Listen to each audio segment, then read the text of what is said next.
Praise the Lord. आप सबको पुनरुत्थान पर्व की बहुत बहुत शुभकामनाएं। हम कुछ आराधना के गीतों को गाएंगे, उससे पहले हम प्रार्थना करेंगे। सर्वशक्तिमान पिता परमेश्वर, हम आपको तहे दिल से धन्यवाद देते प्रभु जी कि आपने हमें इस पुनरुत्थान पर्व के अवसर पर हमें ये मौका दिया प्रभु कि हम आपकी संगति में हम आने पाते हैं। प्रभु जी, हम आपके इस दया और अनुग्रह के लिए हम आपको धन्यवाद देते हैं, आपके प्रेम के लिए धन्यवाद देते हैं प्रभु कि आपने हम हर एक को संभाले रखा, हमें सुरक्षित रखा और हमें ये अवसर दिया है प्रभु कि हम आपकी संगति में हम आने पाते हैं। प्रभु परमेश्वर, इस समय आप हमारी सहायता कीजिए प्रभु परमेश्वर, अपनी पवित्र उपस्थिति से हमें भरिए और हम जो आराधना करेंगे प्रभु परमेश्वर उसे हम आत्मा और सच्चाई के साथ करने पाएँ। और प्रभु परमेश्वर, जो भी वचन प्रभु जी बांटा जाएगा प्रभु, उस पर भी प्रभु आप सहायता कीजिए, अपने दास के संग को लीजिए और प्रभु जी वचन बांटने में प्रभु जी आप उनकी सहायता कीजिए। हम हर एक बातों को प्रभु आपके नियंत्रण में सौंपते प्रभु। जितने भी लोग प्रभु जी वचनों को सुनेंगे प्रभु जी, आप उन्हें बहुत आयत की आशीष दीजिए। और प्रभु जी इस पुनरुत्थान पर्व की आशीष प्रभु जी हर एक के जीवन में बहुत आयत से मिलने पाएँ। और प्रभु परमेश्वर, इसके द्वारा प्रभु जी आपके नाम की महिमा होने पाए। हम धन्यवाद देते हैं प्रभु जी फिर से हर एक बातों के लिए, और इस प्रार्थना को हम प्रभु यीशु मसीह के नाम से मांगते हैं, आमीन। हम कुछ गीतों को गाएंगे। राजाओं का राजा है, प्रभुओं का प्रभु है।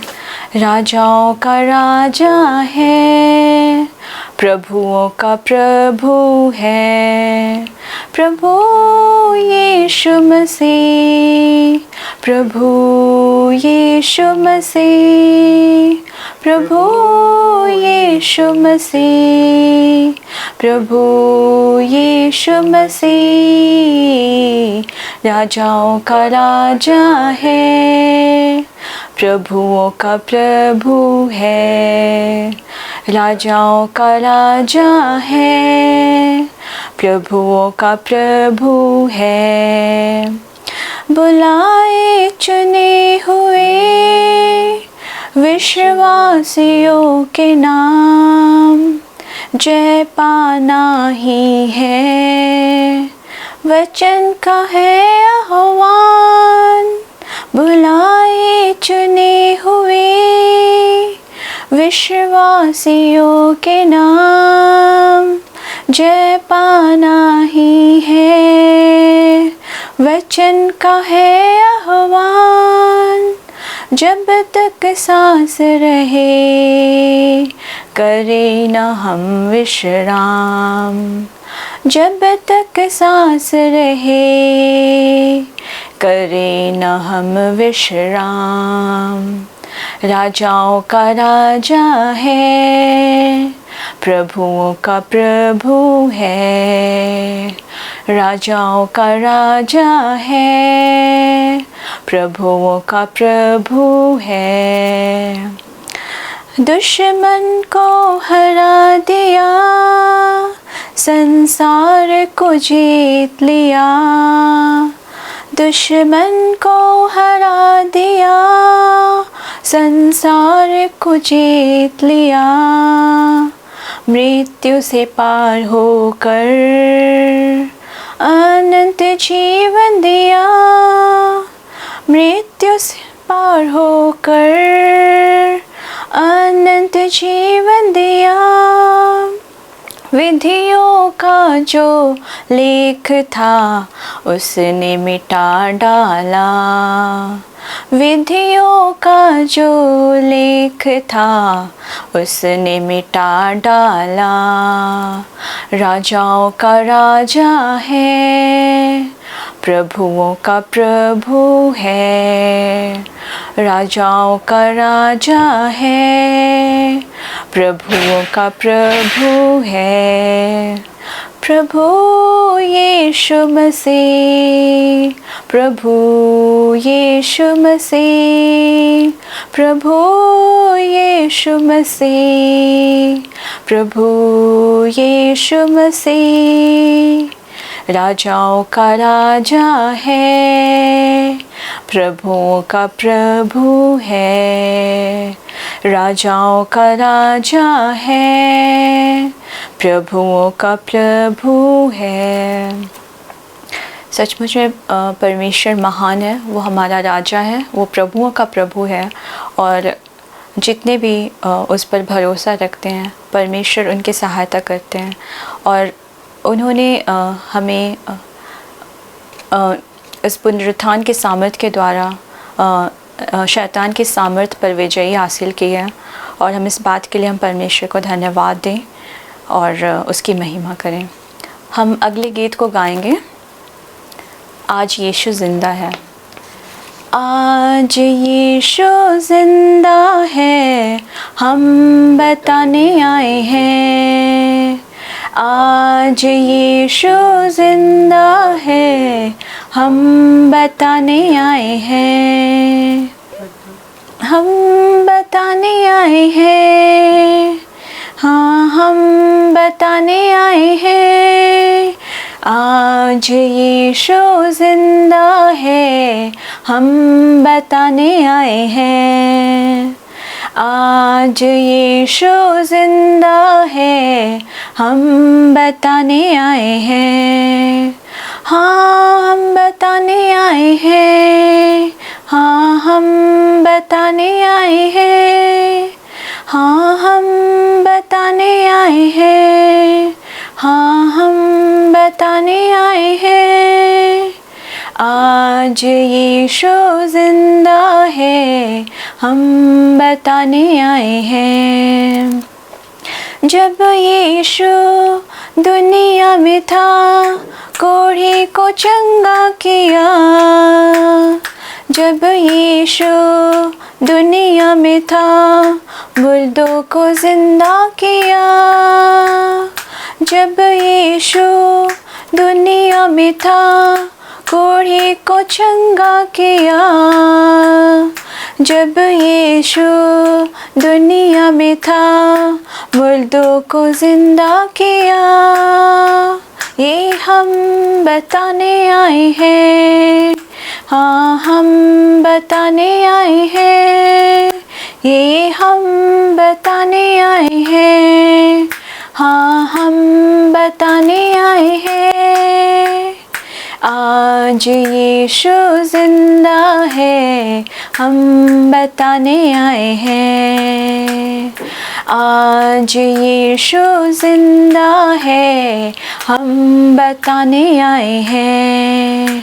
हाँ हम बताने आए हैं, हाँ हम बताने आए हैं। हाँ हम बताने आए हैं, हाँ हम बताने आए हैं। आज यीशु ज़िंदा है, हम बताने आए हैं। आज यीशु ज़िंदा है, हम बताने आए हैं। आओ अभी, आओ सभी, वो बुलाता है। जीवन की राहों पर चलना सिखाता है। आओ अभी, आओ सभी, वो बुलाता है। जीवन की राहों पर चलना सिखाता है। ये हम बताने आए हैं, हाँ हम बताने आए हैं। हाँ हम बताने आए हैं, हाँ हम बताने आए हैं। आज यीशु ज़िंदा है, हम बताने आए हैं। आज यीशु ज़िंदा है, हम बताने आए हैं। आइए हम आज के संदेश में आगे जाएं। Hallelujah, hallelujah. मैंने कहा हालेलुया, आप भी मेरे साथ कहिए हालेलुया। आज वह दिन है जो यीशु मसीह के पुनरुत्थान का दिन है। ये इतिहास में एक समय घटित हुई, लेकिन आज हमारे लिए एक वास्तविक सच्चाई है। और आज के दिन जब मैं आपसे मुखातिब हूँ, मैं परमेश्वर का धन्यवाद करता हूँ कि उसने मुझे एक संदेश दिया है जिसको मैं आपके साथ बांट सकता हूँ। लेकिन इसके पहले कि हम संदेश में जाएं, आइए हम प्रार्थना करें। प्रेमी पिता, हम धन्यवाद करते हैं क्योंकि तूने प्रभु यीशु मसीह को इस जगत में भेजा और उसको इस जगत में भेजने के द्वारा अपनी योजना को पूरी की है। हम धन्यवाद करते हैं कि उसने बहुत दुख उठाकर हमारे लिए बलिदान दिया, लेकिन उसके बलिदान की सार्थकता तब प्रमाणित हुई जब यीशु मसीह मुर्दों में से जी उठे। प्रभु, हम धन्यवाद करते हैं कि आज के दिन हम पूरे संसार में यीशु मसीह के पुनरुत्थान का पर्व मना रहे हैं। और जितने हमारे विश्वासी, हमारे लोग YouTube के माध्यम से हमसे जुड़े हुए हैं, उन सब के साथ हम लोग आनंदित हैं प्रभु, क्योंकि उसने मृत्यु को परास्त किया और पुनरुत्थान का दिन हमारे सामने प्रकट किया। और यह हमारे लिए बड़ी आशा का दिन है। हम इस दिन में हम आपका धन्यवाद करते हैं और हम आपके जीवित और सामर्थ्य वचन से सुनना चाहते हैं। पिता, हम में से प्रत्येक जन की सहायता कीजिए, अपने पवित्र आत्मा के द्वारा हमारी मदद कीजिए, हमें पवित्र आत्मा से भरिए और हम आपके वचन को सुने, आपके वचन को समझें, आपके पवित्र आत्मा के द्वारा बल पाएं और एक नए जीवन को बिताने के लिए हम और भी सामर्थ्य होने पाए। पिता, हमारी सहायता कीजिए यीशु मसीह के नाम में, आमीन। मेरे प्रियो, जब हम इस संसार को ऑब्जर्व करते हैं, ध्यान से देखते हैं, तो हम इस बात को पाते हैं कि परमेश्वर ने कुछ नियम बनाए, जिन नियमों के तहत ये ब्रह्मांड चल रहा है, ये सारी सृष्टि चल रही है। और वो नियम ऐसे हैं जिसको इस दुनिया में साधारण रूप से भी देखा जा सकता है और बहुत खोजबीन जांच पड़ताल करके समझा जा सकता है। और जितने वैज्ञानिक हैं, उन्होंने इस धरती को, इस पूरे ब्रह्मांड को क्रियाशील देखा है, गतिशील देखा है, उसके नियमों को समझने की चेष्टा की है। साधारण मनुष्य भी कुछ नियमों को जानता है और जो बुद्धिमान लोग हैं, जो गुप्त बातों की खोज में रहते हैं, वे उनकी जटिलताओं को और भी बेहतर समझते हैं। लेकिन जब ये सारे नियम हमारे सामने हैं, उन नियमों का खुलासा या उस नियमों को समझना हमें इस बात को प्रकट करता है कि इस संसार में कोई नियम है जिसके तहत ये सृष्टि चलती है। कुछ लोग ऐसे हैं जिन्होंने उन नियमों की खोज करने के पश्चात कहा, क्योंकि सृष्टि इन नियमों के तहत चल रही है, इसलिए ईश्वर की आवश्यकता नहीं। इन नियमों के कारण हम कह सकते हैं कि सृष्टि अपने आप में ही काफी है, किसी परमेश्वर की आवश्यकता नहीं। लेकिन बाइबल बताती है कि वह परमेश्वर है जिसने इस सारी सृष्टि को रचा है। वह परमेश्वर है जिसने इस सारी सृष्टि में जितने नियम है, जिन नियमों के अधीन ये सृष्टि चलती है, उन नियमों का निर्माता है। और अगर परमेश्वर है और नियमों का निर्माता है, तो वह इन नियमों के ऊपर भी है। हालेलुया। और इसीलिए बाइबल का परमेश्वर, जो इन नियमों का निर्माता है, उसने जब इस जगत में अपने आप को प्रकट किया, उसने इन नियमों के ऊपर में अपने आप को दिखाया। बाइबल में जितनी भी अद्भुत घटनाएं हैं, जितने आश्चर्यकर्म की घटनाएं हैं, वो विज्ञान के नियमों के परे हैं। विज्ञान के नियमों के द्वारा इस बात की व्याख्या होती है कि संसार कैसे चलता है, क्या क्या घटनाएं हो सकती हैं और क्या क्या चीजें असंभव हैं। लेकिन जब परमेश्वर ने अपने आप को प्रकट करना शुरू किया, उसने असंभव कार्यों को करना शुरू किया और उन असंभव कार्यों के द्वारा उसने इस बात को प्रकट किया कि मैं हूं, मैं इन नियमों के ऊपर हूं, मैं इस ब्रह्मांड के ऊपर हूं, मैं वो व्यक्ति हूं जो नियमों को बनाने वाला हूं। उसने आरंभ से ही जब अपने आप को प्रकट करना शुरू किया, उसने असंभव काम किए। हम लोग एक एक करके बाइबल में बहुत सारी घटनाओं को पढ़ते हैं जो परमेश्वर के अद्भुत होने, नियमों के ऊपर होने और अपने आप को प्रकट करने को प्रमाणित करते हुए दिखाई देती है। हम लोग इस बात को जानते हैं कि एक मनुष्य का जन्म इस संसार में किस रीति से होता है। जब एक स्त्री और पुरुष का संयोग होता है, उनके बीच से एक मनुष्य इस संसार में उत्पन्न होता है। लेकिन जब यीशु मसीह का जन्म इस संसार में हुआ, तो वो मनुष्य के बीच से नहीं हुआ, लेकिन वो कुंवारी मरियम से हुआ। यहाँ तक कि उसका जो मंगेतर यूसुफ था, उसको संदेह हो गया, क्योंकि जो उसके गर्भ में था, मरियम के गर्भ में था, वो यूसुफ का पुत्र नहीं था। और इसलिए उसको संदेह हुआ कि ये मेरी ओर से नहीं है, तो ये किसी और का संतान हो सकता है। लेकिन परमेश्वर ने इस बात को जाहिर किया कि जो मनुष्य को दी हुई या फिर जो सृष्टि के नियमों के तहत ठहराई गई बातों के तहत होता है, वो उनके परे एक आश्चर्य कर्म को प्रकट कर रहा है। मसीह का होना अपने आप में एक आश्चर्य कर्म है। इसी प्रकार मसीह ने जितने भी काम किए वे सारे आश्चर्य कर्म हैं और विज्ञान के नियमों से उनकी व्याख्या नहीं हो सकती। और उसी प्रकार यीशु मसीह का पुनरुत्थान भी एक आश्चर्य कर्म है जिसको विज्ञान के सिद्धांतों के द्वारा साबित नहीं किया जा सकेगा, क्योंकि यहाँ जो सिद्धांत हैं उसके तहत वो बातें होती है, वो घटनाएं होती हैं जो इस संसार में हम देखते ही हैं। और उनके तहत हम यही देखते हैं कि एक मनुष्य जो उत्पन्न होता है वो एक निश्चित आयु तक जाने के बाद उसकी मृत्यु हो जाती है। कई बार किसी आपदा विपत्ति के कारण उसकी मृत्यु पहले ही हो जाती है, लेकिन कई बार अगर इस प्रकार की घटनाएं नहीं हो तो वह जवान होता है और फिर बुढ़ापे की ओर चला जाता है। फिर एक दिन उसका शरीर साथ नहीं देता और वो मृत्यु को प्राप्त कर जाता है। अब मृत्यु ही उसकी अंतिम सच्चाई ठहरती है। उस मृत्यु में जाने के बाद उसका अस्तित्व ही समाप्त हो जाता है। सो जन्म और मृत्यु के बीच में एक व्यक्ति जीवित रहता है, लेकिन परमेश्वर ने अपने आप को इस रूप में प्रकट किया कि वो जन्म से पहले का भी परमेश्वर है और मृत्यु के बाद का भी परमेश्वर है। और इसी बात को उसने पवित्र शास्त्र में लोगों के द्वारा गवाही भी दिया, उसने बताया भी। और जो जिस परमेश्वर की चर्चा बाइबल करती है वो एक ऐसा परमेश्वर है जो पुनरुत्थान की बात करता है। जब हम पुराने नियम को पढ़ते हैं वहां पर पुनरुत्थान की भविष्यवाणियां हैं। वहां पर इस बात को कहा गया कि परमेश्वर आने वाले समय में लोगों को जिलाएगा। नए नियम में जब हम पढ़ते हैं वहां पर यह बताया गया कि परमेश्वर आने वाले समय में लोगों को जिलाएगा, क्योंकि अगर वो परमेश्वर है तो उसको सृष्टि के नियमों के ऊपर होना चाहिए। अगर वो परमेश्वर है तो उसको जन्म के सिद्धांत हैं, जो नियम है उनके ऊपर होना चाहिए, जो मृत्यु के नियम है उनके ऊपर होना चाहिए। और उसने इसी बात को साबित भी किया। और आज जब हम यीशु मसीह के पुनरुत्थान का पर्व मना रहे हैं, इसमें वही घटना घटित हुई जब यीशु मसीह मुर्दों में से जी उठे हैं। और ये हमारे लिए बहुत महत्वपूर्ण है। इस संसार में ऐसे बहुत सारे लोग हुए हैं जिन्होंने अपने आप को किसी धर्म का प्रवर्तक बताया है, या लोग उनको कहते कि वो किसी धर्म का प्रवर्तक है, या लोग उनके पीछे चल पड़े। जो उनके चीजें हैं वो या तो इस संसार में जन्म से लेकर मृत्यु तक के बीच में की चीजें कही गई, उनको कहा गया।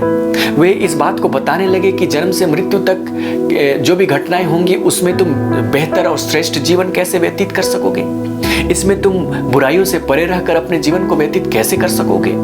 कुछ लोगों ने कहा कि हम लोग बार बार इस धरती पर आते रहते हैं अलग अलग रूप में, हम लोग इस चक्र से कैसे मुक्त हो सकते हैं। और उन्होंने किसी प्रकार के सिद्धांतों का प्रतिपादन किया, लेकिन वे इस बात को नहीं कह पाए कि मृत्यु के पार पुनरुत्थान भी है, क्योंकि उनका खुद का पुनरुत्थान नहीं हुआ।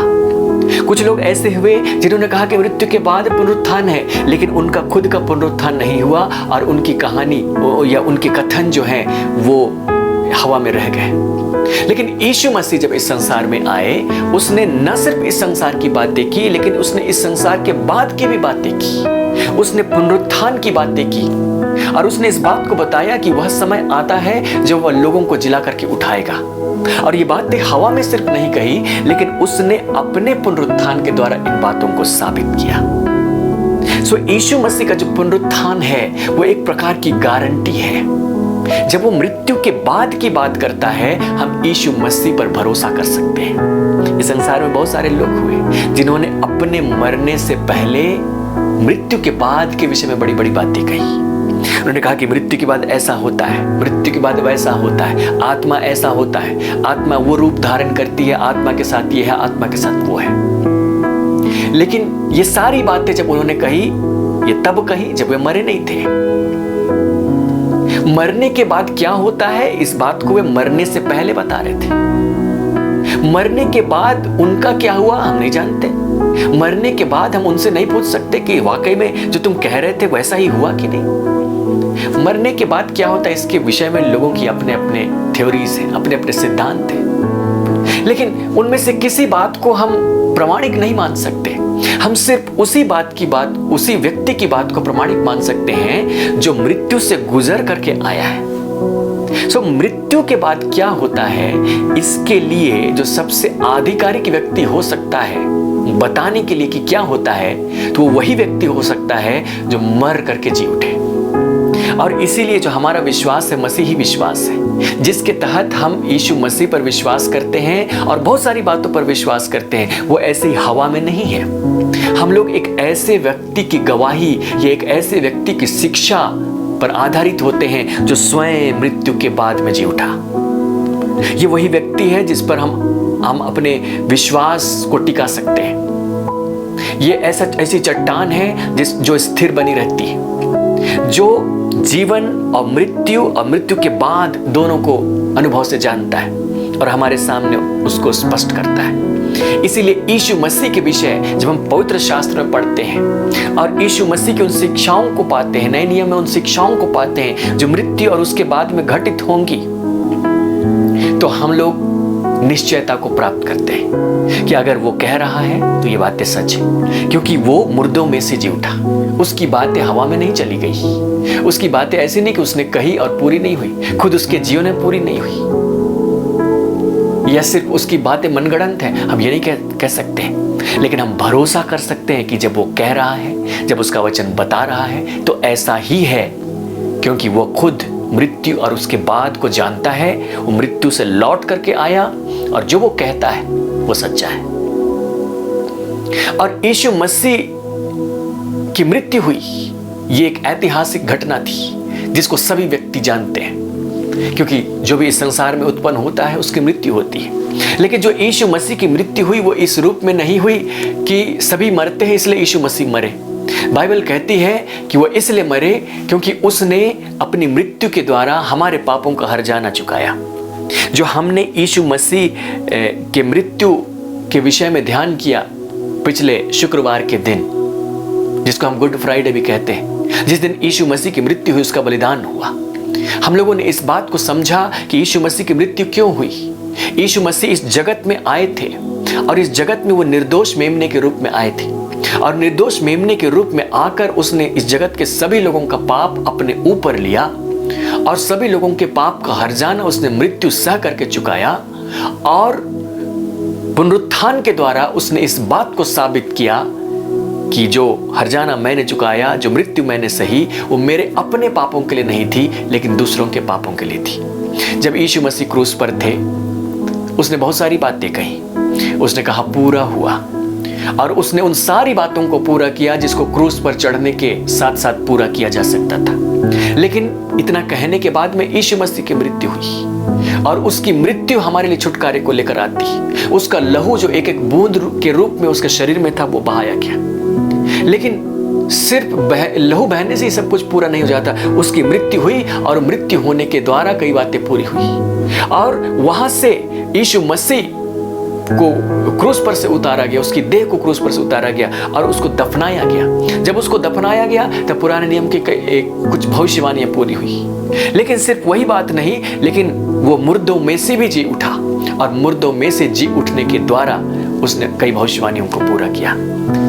बाइबल रोमियो की पत्री में इस प्रकार से कहती है, रोमियो की पत्री और उसके पहले अध्याय और उसके पद 4 को हम पढ़ें तो लिखा कि और पवित्रता की आत्मा के भाव से मरे हुओं में से जी उठने के कारण सामर्थ्य के साथ परमेश्वर का पुत्र ठहरा है। मसीह के विषय में बताते हुए उसने कहा कि वो पवित्र आत्मा के कारण मरे हुओं में से जी उठने के द्वारा वो सामर्थ्य के साथ परमेश्वर का पुत्र ठहरा है। सिर्फ इसीलिए परमेश्वर का पुत्र नहीं ठहरा कि वो इस धरती पर आकर कहने लगा कि मैं परमेश्वर का पुत्र हूं, ये लोग उसके विषय में लिखने लगे कि वो परमेश्वर का पुत्र है। लेकिन परमेश्वर का पुत्र होना इस बात से प्रमाणित हुआ कि वो मरे हुओं में से जी उठा। इस संसार में कोई भी अपने आप को परमेश्वर का पुत्र कह सकता है, लेकिन परमेश्वर का पुत्र होना इस बात से साबित किया जाएगा कि वो मरे हुए में से जी उठे। सो यीशु मसीह मरे हुए में से जी उठे और ये साबित किया गया कि वो परमेश्वर का पुत्र है। वो इस संसार में सीधे सीधे किसी मनुष्य का पुत्र नहीं, वो परमेश्वर का पुत्र है। परमेश्वर का पुत्र है तो वो पवित्र है, और अगर पवित्र है तो उसका जो बलिदान है वो हम सबके लिए पर्याप्त है, और उसका जी उठना उस बलिदान को वैलिडेट करता है। पौलुस तो आगे बढ़कर यह लिखता है कि अगर मसीह नहीं जी उठे तो सब कुछ व्यर्थ है। अगर हम लोग पहला कोरिन्थ की पत्री और उसके 15वें अध्याय को पढ़ें तो उसमें उसने इस तरह से लिखा, 15वें अध्याय पहला कोरिन्थ और उसके पद 12 से यह लिखा है कि इसलिए कि मसीह का यह प्रचार किया जाता है कि वह मरे हुओं में से जी उठा, तो तुम में से कितने कैसे कहते हैं कि मरे हुओं का पुनरुत्थान है ही नहीं? यदि मरे हुओं का पुनरुत्थान है ही नहीं तो मसीह भी नहीं जी उठा, और यदि मसीह नहीं जी उठा तो हमारा प्रचार करना भी व्यर्थ है और तुम्हारा विश्वास भी व्यर्थ है। वरन हम परमेश्वर के झूठे गवाह ठहरे, क्योंकि हमने परमेश्वर के विषय में यह गवाही दी कि उसने मसीह को जिला दिया, यद्यपि नहीं जिलाया यदि मरे हुए नहीं जी उठते, और यदि मुर्दे नहीं जी उठते तो मसीह भी नहीं जी उठा, और यदि मसीह नहीं जी उठा तो तुम्हारा विश्वास व्यर्थ है और तुम अब तक अपने अपने पापों में फंसे हो। वरन जो मसीह में सो गए हैं वे भी नष्ट हुए। सो कितनी बड़ी बात वो कह रहा है कि अगर मसीह नहीं जी उठा तो हमारा प्रचार व्यर्थ है, तुम्हारा विश्वास व्यर्थ है और तुम अपने अपने पापों में फंसे हो। जबकि हम इस बात को जानते हैं कि यीशु मसीह के मृत्यु के कारण, उसके रक्त के कारण हम लोग छुटकारा पाते, पापों की क्षमा पाते हैं। लेकिन प्रेरित पौलुस आगे बढ़कर कह रहा है कि उसकी मृत्यु और उसके लहू बहाने से बातें खत्म नहीं हो जाती थी, लेकिन उसका जी उठना आवश्यक था। सो अगर यीशु मसीह मर जाते और नहीं जी उठते तो उसके बलिदान की सार्थकता व्यर्थ हो जाती। उसका बलिदान किसी के पापों की क्षमा नहीं कर पाता, उसके बलिदान पर हमारा विश्वास हमारा उद्धार नहीं कर पाता। लेकिन यीशु मसीह के जी उठने के कारण ही उसके बलिदान की कोई सार्थकता है, और परमेश्वर का धन्यवाद हो कि वो जी उठा है। और प्रेरित पौलुस कितना जोर देके इस बात को कहते हैं, एक असंभव बात पर वो जोर दे रहा है कि वो मसीह है और वो जी उठा है। सो यीशु मसीह का पुनरुत्थान हमारे संपूर्ण विश्वास का आधार है। यीशु मसीह का पुनरुत्थान उसके अस्तित्व का प्रमाण देता है कि वो परमेश्वर का पुत्र है। यीशु मसीह का पुनरुत्थान उसके बलिदान को एक मीनिंग देता है, उसके बलिदान की सार्थकता को पेश करता है कि उसका बलिदान हमारे छुटकारे के लिए पर्याप्त है, उसका बलिदान हमें हमारे पापों से मुक्त करता है। सो यीशु मसीह का पुनरुत्थान बहुत महत्वपूर्ण है। और उसने इस बात को कहा कि यीशु मसीह का पुनरुत्थान हुआ। ऐसा नहीं कि ये बातें हम हवा में कहते हैं। प्रेरित पौलुस उन दिनों का था जो पहली शताब्दी के समय लोग हुआ करते थे, और बाइबल कहती है कि जब यीशु मसीह मर गए और जी उठे तो जी उठने के बाद वो बहुत सारे लोगों को दिखाई दिए। यीशु मसीह के जो अपने शिष्य थे उन शिष्यों को वो दिखाई दिए, और उसी प्रकार से वो कई लोगों को दिखाई दिए, और प्रेरित पौलुस को भी दिखाई दिए। उसने इस बात को लिखा, उसने जो यीशु मसीह का पुनरुत्थान हुआ इसका प्रमाण पेश करते हुए लोगों की एक सूची दी। ऐसी सूची, ऐसे लोग जो उस समय जीवित थे कि अगर किसी को संदेह हो तो वह उन लोगों से पूछ सकता है कि वास्तव में मसीह जी उठा था कि एक मनगढ़ंत कहानी। और जो कुछ आंखों से उन्होंने देखा उस घटना को वे खुद बता सकते हैं। अब ये हमारे समय की तरह का नहीं था कि अगर यीशु मसीह का पुनरुत्थान होना था तो कब्र के बाहर कैमरे लगा दिए जाते, और अगर वो जी उठता तो रिकॉर्ड हो जाता, और रिकॉर्डिंग को हम लोग बार बार दिखा के कहते कि मसीह जी उठा है। ऐसा उस समय नहीं था। इसलिए उस समय के लिए एक ही बात संभव थी कि अगर कोई आंखों देखा गवाह है तो गवाह को पेश किया जाए और वो सच्चाई से बोले। तो उसने उन गवाहों का लिस्ट दिया। अगर हम इसी पहला कुरिन्थ और उसके अध्याय 15 और उसके पद 3 से पढ़ें तो लिखा है, इसी कारण मैंने सबसे पहले तुम्हें वही बात पहुंचा दी जो मुझे पहुंची थी कि पवित्र शास्त्र के वचन के अनुसार यीशु मसीह हमारे पापों के लिए मर गया और गाड़ा गया, और पवित्र शास्त्र के अनुसार तीसरे दिन जी भी उठा, और कैफा को तब 12 को दिखाई दिया। उसने कहा कैफा को दिखाई दिया, पतरस को दिखाई दिया और 12 को दिखाई दिया। 12 अर्थात कैफा और उसके बाद और 10 शिष्य। लेकिन यहूदा इस्करियोती भी एक और था जो कि पहले मर चुका था, लेकिन यहूदा इस्करियोती की जगह पर दूसरे व्यक्ति को चुना गया था, मत्तियाह को चुना गया, तो वो उसको भी दिखाई दिया। तो कैफा और तब 12 को दिखाई दिया। फिर वह 500 से अधिक भाइयों को एक साथ दिखाई दिया। उसने अपने चेलों को दर्शन दिए और उसके बाद उसने 500 से अधिक भाइयों को एक साथ दर्शन दिया। कोई ऐसे कह सकता था कि यीशु मसीह जी उठे और लोगों को भ्रम हुआ कि वो मुझे भी दिखाई दिया, क्योंकि लोग कह रहे हैं कि मुझे दिखाई दिया, मुझे दिखाई दिया, तो किसी किसी को भ्रम हो गया कि मुझे भी दिखाई दिया, हेलुसिनेशंस हो गए कि मुझे भी दिखाई दिया। लेकिन वो कहते हैं कि 500 से अधिक भाइयों को एक साथ दिखाई दिया। इसका मतलब 500 ऐसे लोग थे जिन्होंने एक ही समय में यीशु मसीह को देखा।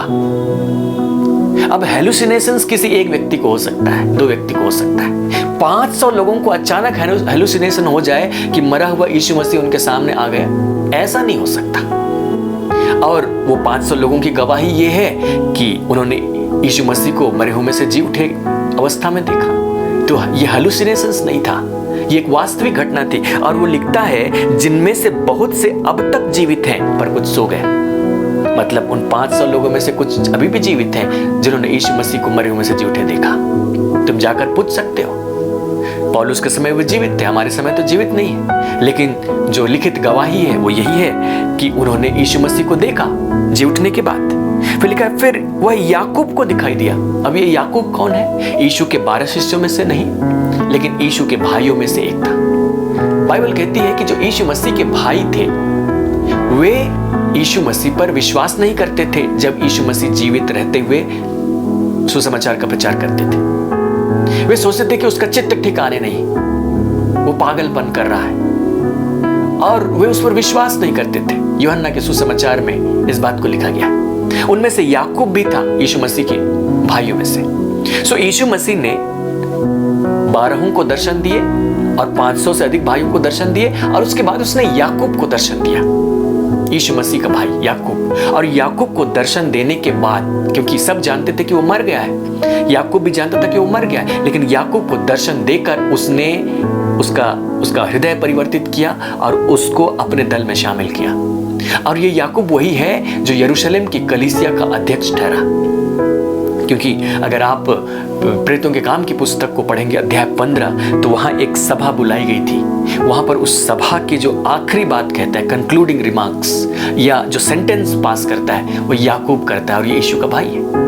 ये वही याकूब है जिसने बाइबल में याकूब की पत्री लिखी है। सो याकूब को दिखाई दिया, तब सब प्रेरितों को दिखाई दिया, जितने भी प्रेरित, मतलब 12 प्रेरित जो थे, उनके अतिरिक्त अन्य प्रेरित भी रहे, उन सब प्रेरितों को भी दिखाई दिया। मतलब वे यीशु मसीह के आंखों देखे गवाह ठहरे। और लिखा कि सब के बाद मुझको भी दिखाई दिया जो मानो अधूरे दिनों का जन्म हो। प्रेरित पौलुस उन लोगों में से नहीं था जो यीशु मसीह के सेवकाई के दिनों में यीशु के साथ साथ चले थे। वह तो उन लोगों में से था जो यीशु का विरोध करने वाले थे। वह तो यीशु के अनुयायियों को, यीशु पर विश्वास करने वालों को पकड़वा करके जेल में डालता था, उनको सताता था। लेकिन यीशु मसीह ने दमिश्क के मार्ग पर उसको दर्शन दिया, और दर्शन देकर उसने उसके विचार को बदला, और वो यीशु मसीह का विश्वास करने वाला हो गया, उसके सुसमाचार का प्रचार करने वाला हो गया।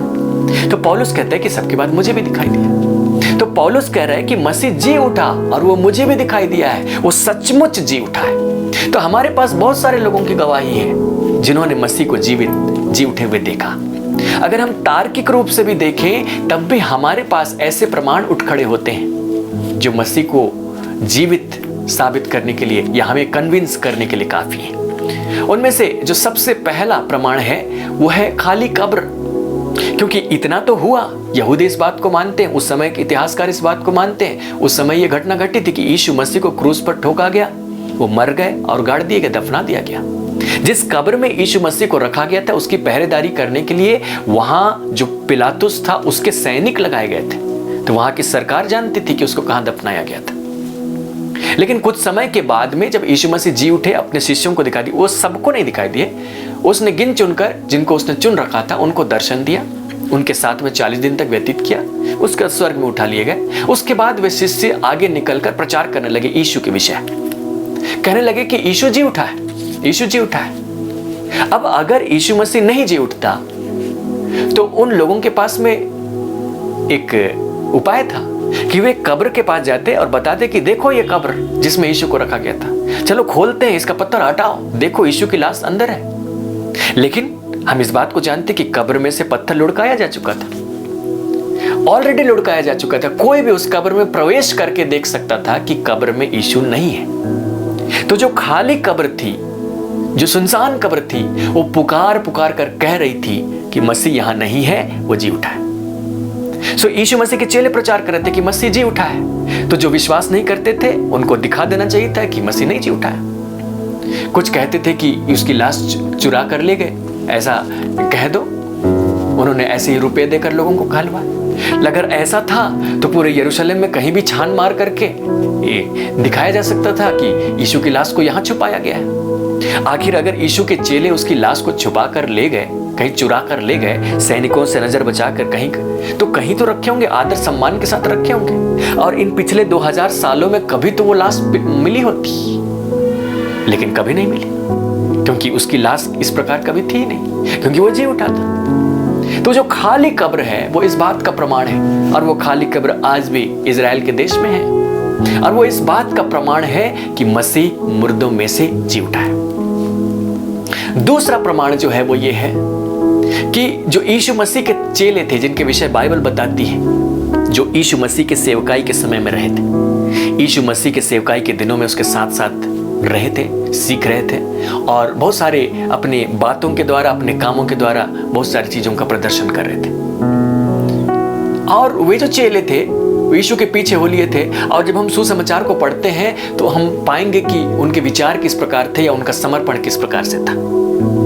उनमें से ऐसे लोग थे जो यीशु के आश्चर्य कर्मों को देखते थे, उसके साथ चलते थे, तो उनको लगता था कि अरे वाह, इसके साथ हम सदा बने रहेंगे। लेकिन यीशु मसीह ने अपने पकड़वाए जाने के ठीक पहले कह दिया कि तुम में से कोई भी मेरे साथ बना नहीं रहेगा। पतरस कहता था कि सब छोड़ दे, लेकिन मैं तेरे साथ बना रहूंगा। यीशु मसीह ने कहा कि इसके पहले कि आज ही रात को मुर्गा बांग दे तो 3 बार मेरा इनकार कर देगा। सो यीशु के चेले ऐसे रहे जिन्होंने यीशु के पकड़वाए जाते समय उसको दुख उठाते हुए देखकर भाग गए, छोड़कर भाग गए। सो सब यीशु को छोड़कर भाग गए, सब डर गए, सब अपनी जान बचाने लगे। यहां तक कि हम बाइबल में पढ़ते हैं कि जब यीशु मसीह मर गए, उन्होंने अपने आप को एक कमरे में छुपा लिया और वे बंद पड़े हुए थे, इस डर से कि कहीं ऐसा ना हो कि दूसरे लोग उनको खोजते हुए आए और उनको भी मार डालें। लेकिन ये वही चेले हुए जो एक खास घटना के बाद उठ खड़े होते हैं और लोगों के बीच में प्रचार करते हैं और कहते हैं कि जिस यीशु को तुमने मार डाला, परमेश्वर ने उसे मरे हुए में से जिलाया, हम इसके गवाह हैं। वे बार बार इस बात को कहते हैं, वे भीड़ के सामने कहते हैं, वे महासभा के सामने कहते हैं, उन लोगों के सामने कहते हैं जो उनको मृत्यु दंड दे सकते हैं, और वे इस बात के लिए मरने के लिए तैयार हैं। वे कहते हैं कि मसीह जिसको तुमने मार डाला वो जी उठा है, हम उसकी आंखों देखे गवाह हैं। सोचिए, अगर वे झूठ बोल रहे थे तो कौन है ऐसा व्यक्ति जो एक झूठ के कारण अपनी जान देने को तैयार है, और उस झूठ को इतना बोलना चाहता है कि उस झूठ को बोलो और उसके लिए तुम मुझे मार भी डालो तो मैं तैयार हूं।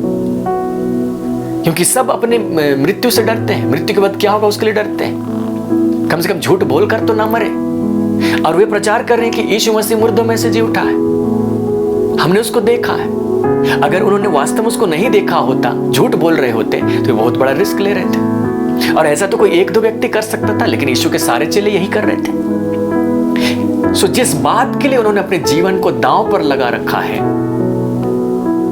वो कोई छोटी बात नहीं हो सकती, वो कोई झूठ नहीं हो सकता, वो एक सच्चाई थी। सो चेलों का जो परिवर्तित जीवन है, चेलों का जो समर्पण है यीशु मसीह के पुनरुत्थान के सत्य को बताने के लिए, ये इस बात का प्रमाण है कि यीशु मसीह जी उठा है। क्योंकि ये डरपोक भागने वाले चेले थे, ये साथ छोड़कर अपनी जान बचाकर भागने वाले चेले थे, लेकिन अब वे मरने को तैयार हैं। किस लिए? इस बात के लिए कि मसीह मुर्दों में से जी उठा है। इसका मतलब है कि वो वास्तव में मुर्दों में से जी उठा है। तीसरा प्रमाण ये है कि जो पौलुस, जिसका जिक्र हम कर रहे थे, जो यीशु मसीह के घोर विरोधियों में से था और विश्वासियों के घोर विरोधियों में से था, जिनके विषय में प्रेरितों के काम की पुस्तक गवाही देती है कि वो एक ऐसा व्यक्ति था जिसने महायाजक से आज्ञा पत्र ली ताकि जितने मसीही हैं उनको सताया जाए, उनको बंदीगृह में डाला जाए, जेल में डाला जाए, उनको किसी तरह सताया जाए, क्योंकि उसकी दृष्टि में ये लोग यहूदी धर्म का नुकसान कर रहे थे। इसी धुन के साथ वो दमिश्क जा रहा था ताकि वहां के लोगों को सताए, वहां के मसीहियों को सताए।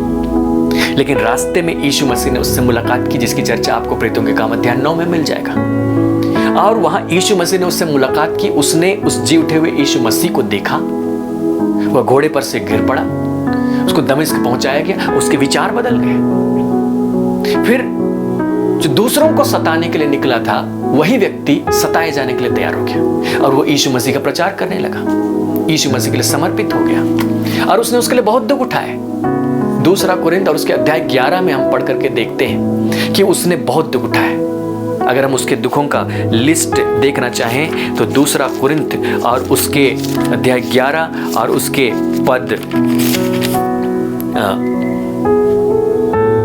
22 से लेकर 29 तक पढ़ सकते हैं कि कैसे उसने बहुत परिश्रम किया। बार बार वो उसको जेल में डाला गया, बार बार उसको कोड़े मारे गए, बेते मारे गए, पथराव किया गया। वो प्रचार करने के लिए गया जहाज में, जहाज टूट गए। ऐसी बहुत सारी घटनाएं हुई।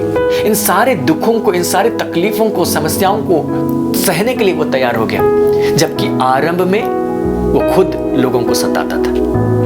तो इतना बड़ा परिवर्तन उसके जीवन में कैसे हुआ? इतना बड़ा परिवर्तन इसीलिए हुआ क्योंकि उसने वास्तव में उस व्यक्ति को देखा जो मरे हुए में से जी उठा। वो मर गया ये तो सारे यहूदी कहते थे, लेकिन अब ये यहूदी जो उस यीशु का विरोध करता था, जो उसको झूठा समझता था, उसने उसको जिंदा देखा। इसीलिए उसके जीवन में परिवर्तन आया। और नए नियम में हम लोग बहुत सारी पुस्तकें देखते हैं जो इसी पौलुस के हाथों से लिखी गई। तो ये पौलुस इस बात का प्रमाण है कि यीशु मसीह मरे हुए में से जी उठा। और जो मसीहत आज जिंदा है वो इस बात का प्रमाण है कि यीशु मसीह मरे हुए में से जी उठा, क्योंकि वे सारे लोग इस बात के लिए एक मत थे कि वो मरे हुए में से जी उठा है। इस बात के लिए जान देने को तैयार थे।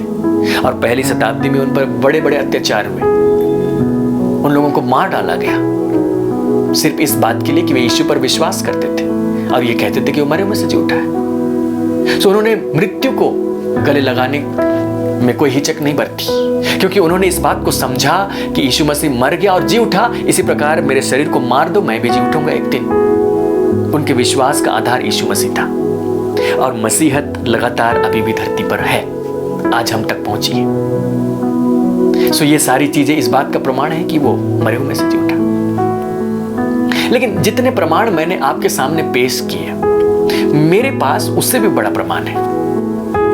और मेरे पास जो प्रमाण है वो प्रमाण मैं खुद हूं।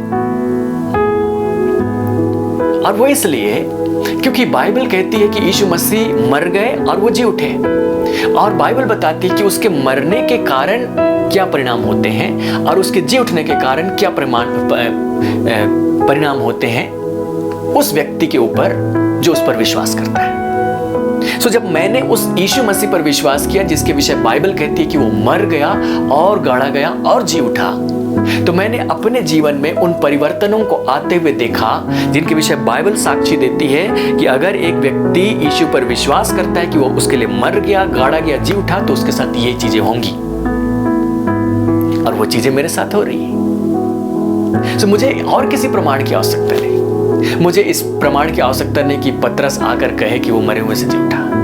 मुझे इस बात के प्रमाण की आवश्यकता नहीं कि उन 500 में से कोई एक कहे वो जी उठा है या पौलुस कहे कि वो जी उठा है। वो प्रमाण मैं खुद हूं। वो प्रमाण यीशु मसीह मेरे लिए खुद ही है, क्योंकि उस जी उठे मसीह पर जब मैंने विश्वास किया, मैंने अपने जीवन को बदलते हुए देखा। अपने जीवन में बहुत ऐसे परिवर्तनों को आते हुए देखा जो उस पर विश्वास करने के सिवा और किसी तरीके से नहीं हो सकते थे। और मैं आपको भी चुनौती देता हूं कि आप भी एक प्रमाण बन जाए यीशु मसीह के पुनरुत्थान के, क्योंकि वो सचमुच मरे हुए में से जी उठा है। और जब आप तक ये समाचार दिया गया कि वो आपके लिए मर गया और जी उठा, आपने उस पर विश्वास किया, उस परिवर्तन को अपने जीवन में नोटिस कीजिए। जिनके विषय में बाइबल कहती है कि जो यीशु पर विश्वास करते हैं उनके साथ ये बातें होंगी। और आप देखेंगे वो चीजें हो रही हैं। आपको किसी और प्रमाण की आवश्यकता नहीं। आप किसी अन्य तर्कों से विचलित नहीं हो सकेंगे कि नहीं वो नहीं जी उठा, ऐसा नहीं होता है, ये झूठ है, ये मनगढ़ंत है।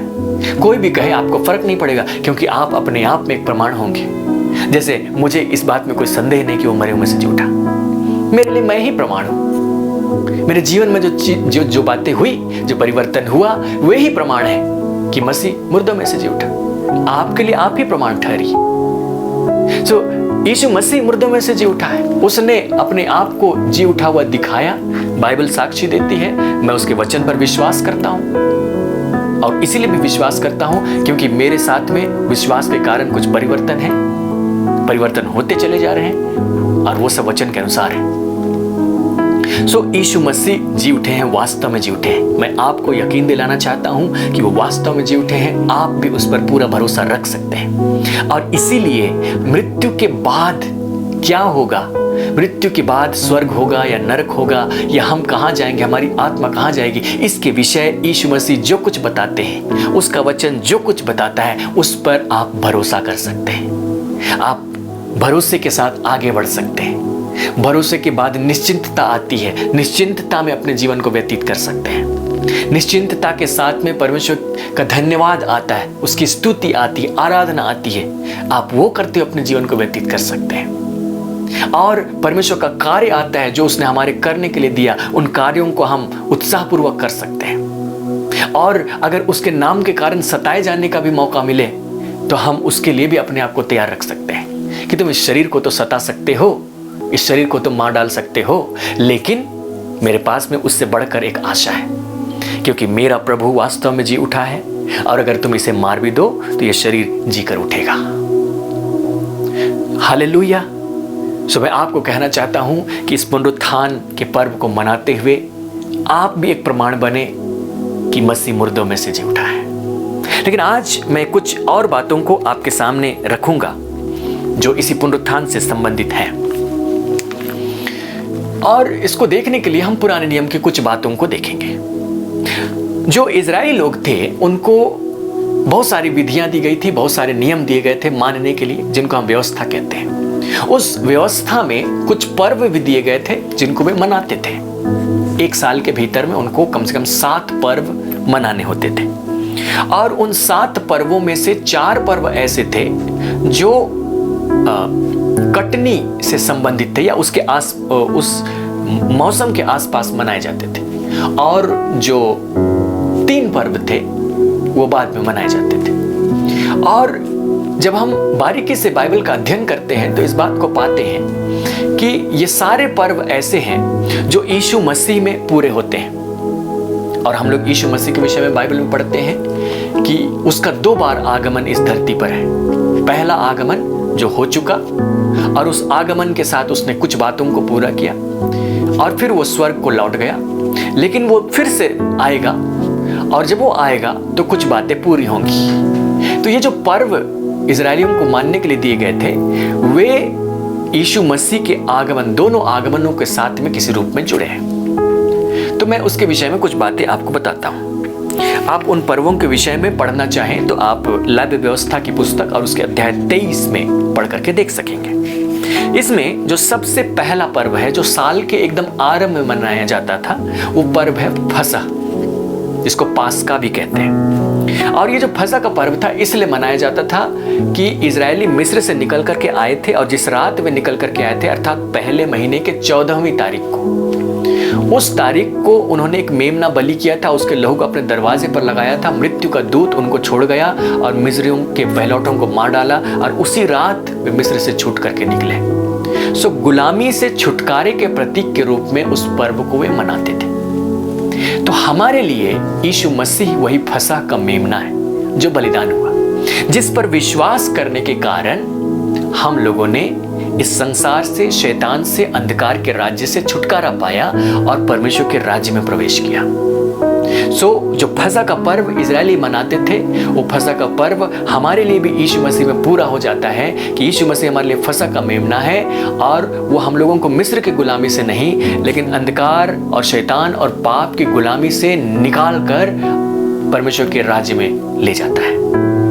यीशु मसीह वो फसह का मेमना है। फसह का पर्व यीशु मसीह में पूरा होता है। हम लोग इसको लाव्य व्यवस्था की पुस्तक और उसके 23वें अध्याय 23 उसके अध्याय और 5वें पद में पढ़ते हैं। पहले महीने के 14वें दिन को गोधूली के समय यहोवा का फसह हुआ करे। तो उसकी तारीख निश्चित की गई थी, जो उनके कैलेंडर थे उसके अनुसार पहले महीने की 14वें तारीख के शाम के समय। और जैसे ही ये पर्व मना लिया जाता था, फसह का पर्व, इसके साथ ही एक दूसरा पर्व आरंभ हो जाता था जो 7 दिनों का होता था, जिसको हम लोग इसी लाव्य व्यवस्था की पुस्तक अध्याय 23 में पद 6 से आगे पढ़ते हैं। लिखा, और उसी महीने के 15वें दिन को यहोवा के लिए अख़मीरी रोटी का पर्व हुआ करे, उसमें तुम 7 दिन तक अख़मीरी रोटी खाया करना। तो अखमीरी रोटी का पर्व या बेखमीरी रोटी का पर्व वे मनाते थे। वो इसलिए क्योंकि जब वे मिस्र से निकले थे तो वे ऐसे ही निकल गए, हड़बड़ा कर निकल गए, और जो रोटियां वे खाते थे उसमें खमीर लगाते थे, खमीर लगाकर सेंकते थे और इस प्रकार वे रोटियां खाते थे। लेकिन जब वे हड़बड़ा कर रात में निकल गए तो उनके गुंदे हुए आटे वैसे ही लेकर चले गए, खमीर लगाने का वक्त नहीं मिला और रास्ते में उन्होंने बेखमीर की रोटियां खाई। उसी को याद करते हुए वे इस पर्व को मनाते थे। लेकिन नए नियम में ये पर्व यीशु मसीह में पूरा होता है, क्योंकि यीशु मसीह जब इस संसार में आए उसने खमीर के विषय में कुछ बातचीत की। जैसे उसने अपने शिष्यों से कहा कि सदूकियों और फरीसियों के खमीर से सावधान रहना, तो उसने इस खमीर के विषय में नहीं कहा, लेकिन जो शिक्षाएं हैं उनके विषय में कहा। वो खमीर के समान काम करती हैं। वो जो पाप हैं, जो बुराइयां हैं, वो भी खमीर के समान है। अगर हम लोग पहला कुरिन्थ और उसके 5वें अध्याय को देखें तो वहां पर भी खमीर की तुलना की गई है पाप और बुराई से। पहला कुरिन्थ और उसके 5वें अध्याय हम लोग देखें तो वहां प्रेरित पौलुस ने कहा कि तुम्हारा 6वें पद को हम पढ़ रहे हैं, पहला कुरिन्थ 5:6, तुम्हारा घमंड करना अच्छा नहीं। क्या तुम नहीं जानते कि थोड़ा सा खमीर पूरे गुथे हुए आटे को खमीर कर देता है। पुराना खमीर निकालकर अपने आप को शुद्ध करो कि नया गूथा हुआ आटा बन जाओ, ताकि तुम अखमीरी हो, क्योंकि हमारा भी फसह जो मसीह है बलिदान हुआ है। इसलिए आओ हम उत्सव में आनंद मनावें, ना तो पुराने खमीर से और ना बुराई और दुष्टता के खमीर से, परंतु सिधाई और सच्चाई की अखमीरी रोटी से। तो उसने कहा कि ये जो खमीर है वो बुराई का प्रतीक है, एक प्रकार से बुराई का प्रतीक है। तो जो मसीह है वो ऐसा व्यक्ति जिसमें कोई बुराई नहीं। मसीह एक ऐसा व्यक्ति जिसमें कोई बुराई नहीं, वो बेखमीर का है, उसमें बुराई की खमीर नहीं मिली। सो मसीह हमारे लिए मानो अखमीरी है, अखमीरी बलिदान है। हम अखमीरी रोटी के समान मसीह को ग्रहण करते हैं। तो मसीह में ये जो अखमीरी रोटी का पर्व है या बेखमीरी रोटी का पर्व है वो पूरा किया जाता है। अब इसके बाद जब हम लोग लेवी व्यवस्था की पुस्तक को देखते हैं तो एक और पर्व उनके मनाने के लिए दिया गया था, जिसको हम लोग लेवी व्यवस्था की पुस्तक और उसके पद अध्याय 23 और उसके पद 10 से पढ़ सकते हैं। लिखा है, इजरायलियों से कह कि जब तुम उस देश में प्रवेश करो तो जिसे यहोवा तुम्हें देता है और उसमें के खेत काटो, तब अपने पके खेत की पहली उपज का पूला याजक के पास ले आया करना, और वह उस पूले को यहोवा के सामने हिलाए कि वह तुम्हारे निमित्त ग्रहण किया जाए। वह उसे विश्राम दिन के दूसरे दिन हिलाए। ठीक है, तो यहाँ पे दरअसल ये बात हो रही है कि जो फसह का पर्व हो रहा है उसके बाद जो विश्राम दिन हो रहा है, उस विश्राम दिन के जस्ट बाद वाले दिन ये पहली उपज का पूला या प्रथम फसल का पर्व मनाया जा रहा है। फसह का पर्व शुरुआत कर रहा है। फसह का पर्व के जस्ट दूसरे दिन से अखमीरी रोटी का पर्व हो रहा है। लेकिन फसह के पर्व के बाद जो सब्त का दिन आ रहा है, विश्राम का दिन आ रहा है, उस विश्राम के दिन के तुरंत बाद प्रथम फल का पर्व आ रहा है। तो ये जो प्रथम फल का पर्व है वो यीशु मसीह में पूरा हुआ, क्योंकि ये जो प्रथम फल का पर्व है इसमें जो इजरायलियों की जो ज्योग्राफी थी उसके अनुसार सबसे पहले जो उनकी जौ की खेती थी उसकी फसल पकती थी। तो इसके पहले की कटनी की जाए, उस कटनी से पहले वे लोग उस जौ की खेती में से प्रथम उपज लेकर के परमेश्वर के सामने अर्पित करते थे, याजक को देते थे, और याजक का कर्तव्य था कि उस फसल को लेकर के वो परमेश्वर के सामने हिलाए, और इस प्रकार वो परमेश्वर के प्रति आभार प्रकट करते थे कि परमेश्वर ने उनको भोजन की वस्तुएं दी है, उनको उपज दी है, और इस प्रकार वे पर्व मनाते थे। और बाइबल कहती है कि ये जो प्रथम फसल का जो पर्व है वो यीशु मसीह में पूरा हुआ। हम लोग पहला कुरिन्थ की पत्री को पढ़ें, उसके 15वें अध्याय को, जहाँ पर जिस अध्याय में यीशु मसीह के पुनरुत्थान की चर्चा की गई है, तो हम लोग इसमें इस बात को लिखा हुआ पाएंगे। पहला कुरिन्थ अध्याय 15 और उसके पद 20 ये लिखा है कि परंतु मसीह मुर्दों में से जी उठा है और जो सो गए हैं उनमें वह पहला फल हुआ। मसीह पहला फल हुआ। ये जो पौलुस है उस भाषा में बातचीत करता है जैसे कि पर्वों की भाषा है, पहले फल का पर्व। तो मसीह का पुनरुत्थान जो है एक प्रकार का पहला फल है। और ये जो पहला पुनरुत्थान हुआ अर्थात मसीह का पुनरुत्थान हुआ कब हुआ? फसह का पर्व उस दिन हुआ जिस दिन यीशु मसीह का बलिदान हुआ। किस दिन हुआ? जिसको हम लोग गुड फ्राइडे के नाम से जानते हैं। गुड फ्राइडे के दिन यीशु मसीह का बलिदान हुआ और फिर उसके तुरंत बाद सबत का दिन आया, शनिवार का दिन, और उस सबत के दिन के ठीक बाद वाले दिन इतवार के दिन यीशु मसीह जी उठे। जैसा कि प्रथम फसल के पर्व या पहले फल के पर्व मनाने की विधि थी कि फसह के बाद जो विश्राम का दिन होगा उसके तुरंत बाद वाले दिन याजक उसको परमेश्वर के सामने अर्पित करेंगे, हिलाएंगे।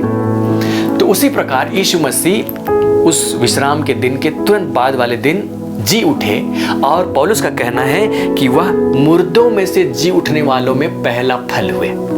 सो एक प्रकार का फसल है जो परमेश्वर के सामने उसके खत्ते में बटोरी जाएगी। लेकिन जो उसका पहला फल है वो कोई और नहीं लेकिन यीशु मसीह है। क्योंकि यीशु मसीह का सिर्फ पुनरुत्थान नहीं होगा, बाइबल कहती है कि जो उसके विश्वास करने वाले लोग हैं उनका भी पुनरुत्थान होगा।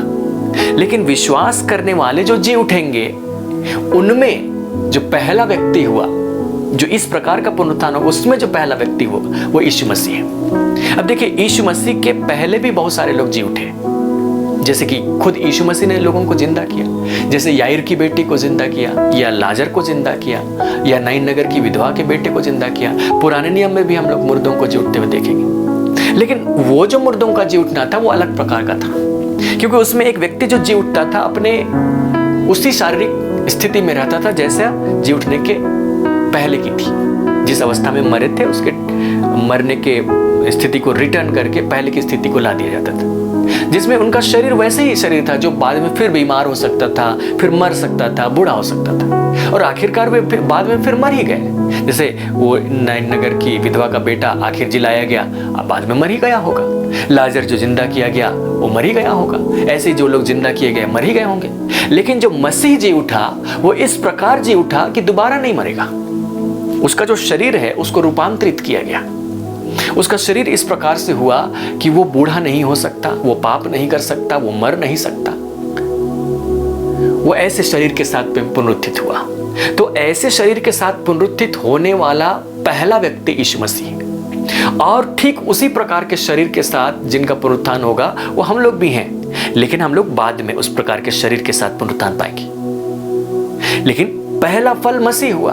तो मसीह जो है एक प्रकार की जो कटनी है, जो फसल परमेश्वर के खत्ते में बटोरी जा रही है, उसका पहला फल है। तो उसने यहूदियों के उस पर्व जो प्रथम फल का पर्व है उसको पूरा किया। और इसी पहला कुरिन्थ अध्याय 15 और पद 20 हम पढ़ रहे हैं। 21 को पढ़ें तो लिखा है, क्योंकि जब मनुष्य के द्वारा मृत्यु आई तो मनुष्य ही के द्वारा मरे हुओं का पुनरुत्थान भी आया।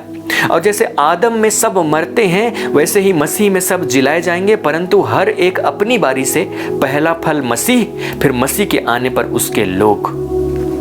तो जब मसीह आएगा तो उसके लोग जिलाए जाएंगे।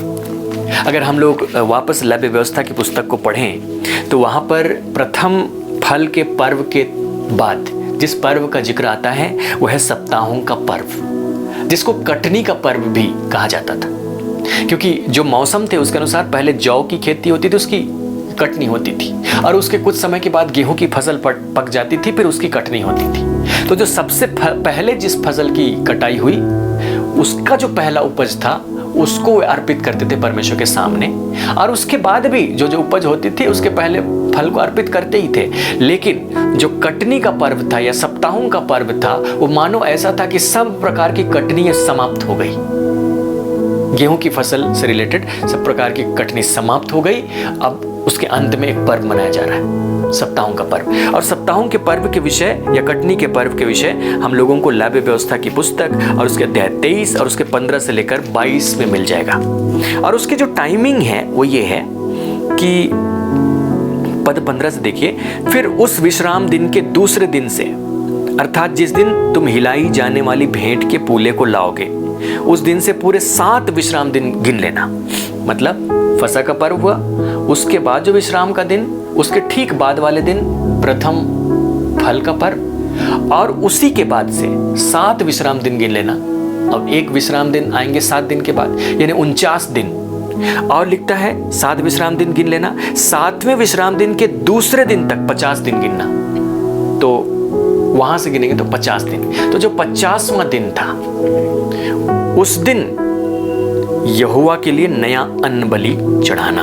और आगे बहुत सारी बातें लिखी हैं जिसमें कटनी का जिक्र है। तो एक प्रकार से ये पता चलता है कि कटनी समाप्त होने का एक पर्व है, क्योंकि बीच में 50 दिन बीत गए हैं। तब तक गेहूं की फसल पक चुकी है और उनकी कटाई हो गई, और एक प्रकार से परमेश्वर के सामने आनंद मनाया जा रहा है। तो ये उनका एक पर्व था। और इसी सप्ताहों के पर्व को हम पेंतिकोस्ट के नाम से जानते हैं, क्योंकि वो 50 दिन बाद आता था, इसलिए उन्होंने नाम दिया पेंतिकोस्ट। और ये जो बात थी, इसमें एक और बात जुड़ी हुई थी इजरायलियों के साथ, कि फसह का जो पर्व जिस दिन हुआ था, इजरायली जब मिस्र से निकल करके आए थे, उस दिन फसह का पर्व हुआ था। और जिस दिन वे सिनाई के पर्वत के पास पहुंचे और परमेश्वर ने अपनी व्यवस्था को देना आरंभ किया, वो 50वें दिन में हुआ। तो ये दोनों कॉइंसाइड करते थे, एक साथ घटित होते थे। और उसी दिन परमेश्वर ने उनको व्यवस्था दी, और उसी के तहत यहाँ पर भी सप्ताहों का पर्व मना रहे हैं, कटनी का पर्व मना रहे हैं, मानो पेंतिकोस्ट का पर्व मना रहे हैं, मानो व्यवस्था के दिए जाने का पर्व मना रहे हैं। अब अगर हम नए नियम में देखें तो ये इस रूप में पूरा हुआ कि यीशु मसीह जब जी उठे, वहां से जब हम काउंट करते हैं तो 50वें दिन पेंतिकोस्ट का पर्व आता है, जिस दिन पवित्र आत्मा चेलों के ऊपर में उंडेला गया। तो पवित्र आत्मा के उंडेले जाने के द्वारा वो चीज पूरी हुई। सो यीशु मसीह के पहले आगमन के साथ उनके जो 7 पर्व थे, उसमें से 4 पर्व इस रूप में पूरे हुए। लेकिन ये जो 4 पर्व थे, उन 4 पर्वों में जो हम पेंतिकोस्ट का पर्व मना रहे हैं, वो कटनी से संबंधित है। और ये न सिर्फ उस समय पूरा हुआ, आगे चल करके भी पूरा होगा, क्योंकि बाइबल कहती है कि प्रथम फल मसीह और उसके बाद उसके लोग। सो यीशु मसीह दूसरी बार आने वाले हैं और उस समय हम लोगों को लेकर जाने वाले हैं। तो प्रथम फल तो मसीह चला गया, लेकिन कटनी करके वो अपने लोगों को लेकर के जाएंगे। तो हम लोग एक प्रकार से यहाँ से जाने वाले हैं यीशु मसीह के द्वितीय आगमन पर। और जब हम जाएंगे तो मानो कटनी समाप्त होगी, गेहूं को उसके खत्ते में इकट्ठा कर दिया जाएगा, और उस समय ये बात पूरी होगी, और पूरी होने में हम लोग भी शामिल होंगे। हालेलुया। सो यीशु मसीह के द्वितीय आगमन पर उसके लोग अर्थात हम लोग इकट्ठे किए जाएंगे, क्योंकि इस प्रकार की कटनी की चर्चा हम लोगों को प्रकाशित वाक्य की पुस्तक अध्याय 14 उसके पद 14 से आगे लिखी हुई मिल जाएगी, जहां यह दिखाया जाता है सांकेतिक दृष्टि से कि यीशु मसीह कटनी करते हैं, और कहा जाता है कि पृथ्वी की खेती पक गई है, इसलिए लौनी करो, और वह हंसुआ चलाता है और पृथ्वी की खेती सिमट करके खत्ते में बटोर ली जाती है। तो एक प्रकार की कटनी दिखाई जा रही है। और कटनी में क्या होगा? हम लोग उठाए जाएंगे यीशु मसीह के साथ। तो यीशु मसीह का पहला पुनरुत्थान हुआ, और बाद में हमारा पुनरुत्थान होगा, वो यीशु मसीह के आगमन पर होगा। इसके बाद 3 और पर्व आते हैं, जिसमें एक है नरसिंगों का पर्व या तुरहियों का पर्व, फिर प्रायश्चित का दिन, और फिर झोपड़ियों का पर्व या तंबुओं का पर्व, जो तब पूरे होंगे जब यीशु मसीह दूसरी बार आएंगे। उसके विषय में आज हम लोग चर्चा नहीं कर रहे हैं, लेकिन आज मैं इस बात को कहना चाहता हूं कि वो जो 3 या 4 पर्व थे, वो पर्व यीशु मसीह में पूरे हुए, और उसमें से एक पर्व है जो कटनी का पर्व है, सप्ताहों का पर्व है, वो एक रूप में हम लोगों के जीवन में पूरा होगा। लेकिन हम लोगों ने परमेश्वर के वचन में एक बात को सीखा है कि यीशु मसीह पहला फल है, वो मरे हुए में से जी उठने वालों में पहला फल है। लेकिन उसी यीशु मसीह के साथ बाइबल कहती है इफिसी 2 अध्याय उसके 6वें पद में, हम लोग भी जिलाए गए। सो उसी यीशु मसीह में हम लोग जिलाए गए, जबकि हमारा पुनरुत्थान आगे चल के होगा यीशु मसीह के द्वितीय आगमन पर। लेकिन यीशु मसीह के द्वितीय आगमन तक इंतजार करने की जरूरत नहीं है, लेकिन उसके पहले यीशु मसीह के पहले आगमन और पहले पुनरुत्थान पर ही हम लोगों को भी उस पहले पुनरुत्थान की आशीष मिली आत्मिक दृष्टि से। सो हम लोग यीशु मसीह में जिलाए गए। यीशु मसीह में जिलाए जाने के कारण जो पहले पुनरुत्थान की जो आशीष है, या यीशु मसीह के पुनरुत्थान की आशीष है, या जो उसका जो अधिकार है, उसको हम अभी काम में ला सकते हैं। हालेलुया। क्योंकि वो एक विशेष प्रकार का पर्व है, उसमें प्रथम फल अर्पित किया जा रहा है, मानो हम भी उस प्रथम फल में किसी रूप में शामिल किए गए और अर्पित किए गए। प्रथम फल में मसीह अर्पित किया गया, क्योंकि शारीरिक रूप में उसी का पुनरुत्थान हुआ, लेकिन बाइबल कहती है कि हम भी मसीह के साथ जिलाए गए, और इसलिए आत्मिक रूप से हम भी शामिल हैं उस प्रथम फल में। सो यीशु मसीह शारीरिक रूप से और हम आत्मिक रूप से। और हम शारीरिक रूप में बाद में पुनरुत्थान पाएंगे। लेकिन जब तक कि हम शारीरिक रूप से पुनरुत्थान पाए, हम आत्मिक पुनरुत्थान पाने के कारण उस आत्मिक पुनरुत्थान की आशीष को उपयोग कर सकते हैं इस धरती पर रहते रहते। इसलिए मैं इस बात को कहना चाहूंगा कि प्रत्येक व्यक्ति, आप में से जो कोई भी क्यों ना हो, जो यीशु मसीह पर विश्वास करते हैं, उसके पुनरुत्थान पर विश्वास करते हैं, इस बात को सोचकर आनंदित होइए कि आप भी, हम भी उसके प्रथम पुनरुत्थान या उसके प्रथम फल या जो कटनी हुई उसके प्रथम फल का एक भाग है। और उस भाग के होने के कारण उसकी आशीष हमारे जीवन में है, उसके कारण एक अधिकार हमारे जीवन में है। यीशु मसीह के साथ हम भी जी उठे और इसके कारण हम उन सारी बातों के ऊपर में जयवंत जीवन जी सकते हैं जो हम अन्यथा नहीं जी सकते। हम पापों के ऊपर में जय पा सकते हैं, हम शैतान के ऊपर में जय पा सकते हैं, हम बुराई के ऊपर में और सब प्रकार के अंधकार की ताकतों के ऊपर में जय पा सकते हैं और हम एक जयवंत जीवन को जी सकते हैं, क्योंकि वो यीशु मसीह के पुनरुत्थान के द्वारा हमें मिल रहा है। परमेश्वर का धन्यवाद हो कि जब 7 सप्ताहों का पर्व मनाया जाता है, उस दिन पवित्र आत्मा उंडेला गया विश्वासियों के जीवन में। वो पवित्र आत्मा हम तक भी है और उस पवित्र आत्मा के कारण हम एक सामर्थ्य जीवन को जी सकते हैं। और उस समय तो चेलों ने प्रमाण दिया, गवाही दी कि हमने यीशु मसीह को जी उठा हुआ देखा है। हो सकता है कि आप उसे जी उठा हुआ देखे हो, अगर आपको वो दर्शन दे, और हो सकता है कि आप ना देखें, लेकिन आज उस पवित्र आत्मा के कारण हम एक प्रमाण बन सकते हैं। गवाह तो हम नहीं बन सकते, अगर वो ना चाहे, अगर यीशु मसीह हमें दर्शन ना दे तो हम नहीं कह सकेंगे कि यीशु मसीह को जी उठे हुए हमने देखा है, गवाह हैं हम भी, हम ये नहीं कह सकते। लेकिन एक जीवन जीकर हम प्रमाण पेश कर सकते हैं कि यीशु मसीह सचमुच मुर्दों में से जी उठा है। हम कह सकते हैं मैं प्रमाण हूं कि वो मुर्दों में से जी उठा है। और उस प्रकार का जीवन सिर्फ पवित्र आत्मा के द्वारा ही हम जी सकते हैं। सो आइए हम इस बात के लिए अपने आप को समर्पित करें कि हम एक ऐसा जीवन जिएंगे जो लोगों के सामने एक प्रमाण हो कि यीशु मसीह मुर्दों में से जी उठा है, और उनके सामने कोई एक्सक्यूज ना रह जाए, और हम अपने जीवन को, अपनी बुलाहट को सार्थक करें और परमेश्वर की योजना को पूरी करने में एक भूमिका निभाएं। तो मैं आपको उत्साहित करना चाहता हूं इस पुनरुत्थान के मौके पर कि यीशु मसीह वास्तव में जी उठे हैं, आप उसके एक प्रमाण हो सकते हैं। यीशु मसीह मुर्दों में से जी उठे हैं, आप भी उसके साथ जी उठे हैं, और उसके जी उठने की आशीष को आप उपयोग कर सकते हैं जब तक कि आपका वास्तविक शारीरिक पुनरुत्थान नहीं हो जाता। हम उस अवस्था को आत्मिक रूप से एंजॉय कर सकते हैं, लाभ उठा सकते हैं। हम इन बातों से वंचित ना रहें, लेकिन इसको और भी अधिक गहराई से समझने के लिए और मन लगाएं और समर्पित होकर के जीवन बिताएं, सामर्थ्य जीवन बिताएं। परमेश्वर आपकी सहायता करें। हालेलुया। आइए हम लोग प्रार्थना करें। प्रभु, हम आपका धन्यवाद करते हैं कि हमने प्रभु यीशु मसीह के पुनरुत्थान पर विश्वास किया है, क्योंकि वो समाचार हमें दिया गया, और वो समाचार सामर्थी है क्योंकि वो एक ऐतिहासिक घटना है और उस घटना में हम जुड़े हुए थे आत्मिक रूप से। और जब हमने विश्वास किया, हमारे जीवन में कुछ बातें हुई, परिवर्तन आना शुरू हो गए, परिवर्तन हुआ।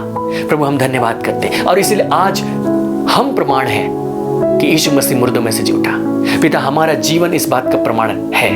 मैं प्रार्थना करता हूं हर एक प्रियजनों के लिए जो इस वचन को सुन रहे हैं, वे एक प्रमाण के समान पेश कर सके अपने आप को, कि वे कह सके कि मरे हुए में से जी उठा मसीह, जिसके विषय बाइबल कहती है कि उस पर तुम विश्वास करोगे तो ऐसा ऐसा होगा, वो बातें मेरे साथ हो रही हैं। और ऐसे ही ये सारे लोग भी होने पाए, ताकि हम एक प्रमाणित करने वाला जीवन जिए और दुनिया के सामने बताएं कि मसीह मुर्दों में से जी उठा। प्रभु, हम धन्यवाद करते कि हम उस पुनरुत्थान के एक हिस्सेदार हुए आत्मिक रूप से। हम उस हिस्सेदार होने के कारण हम वैसा ही सामर्थ्य जीवन बिता सकें। मैं इन्हें एक एक प्रियों के लिए प्रार्थना करता हूं कि वे हर बात पर जय पाएं। अगर वे मसीह में मुर्दों में से जी उठे हैं, मृत्यु को मसीह के साथ उन्होंने परास्त किया है, बाकी हर किसी बात को परास्त कर सकते हैं। पिता, इनके सामने जो भी चुनौतियां हैं, जो भी परीक्षाएं हैं, जो भी नकारात्मक बातें हैं जो उनको दबाती हैं, यीशु के नाम से वे उसके ऊपर जयवंत होने पाए, क्योंकि मृत्यु से बढ़कर कोई शत्रु नहीं, लेकिन उन्होंने यीशु मसीह में मृत्यु के ऊपर भी जय पाया है। इसी कारण वे हर एक दूसरी बातों के ऊपर भी जय पाने सके। यीशु के नाम से ये बातें उनके जीवन के लिए रिलीज करता हूं, उनके जीवन में ये बातें होने पाए। क्या बीमारियां हैं, क्या समस्याएं हैं, क्या चुनौतियां हैं, यीशु के नाम से उसमें वे जयवंत होने पाए। और वे इस बात को सार्थक करें कि वे जयवंत से भी बढ़कर हैं। धन्यवाद पिता, आप हमारी मदद करेंगे यीशु मसीह के नाम में, आमीन। मेरे प्रियो, परमेश्वर आपको आशीषित करे। आप उत्साही जीवन व्यतीत कीजिए। आने वाले सप्ताह हमारी फिर से मुलाकात होगी। तब तक आप सरगर्म रहें, अपने आप को एक प्रमाण के रूप में पेश करें और मसीह के अधिकार को इस्तेमाल करें पवित्र आत्मा के द्वारा। आमीन।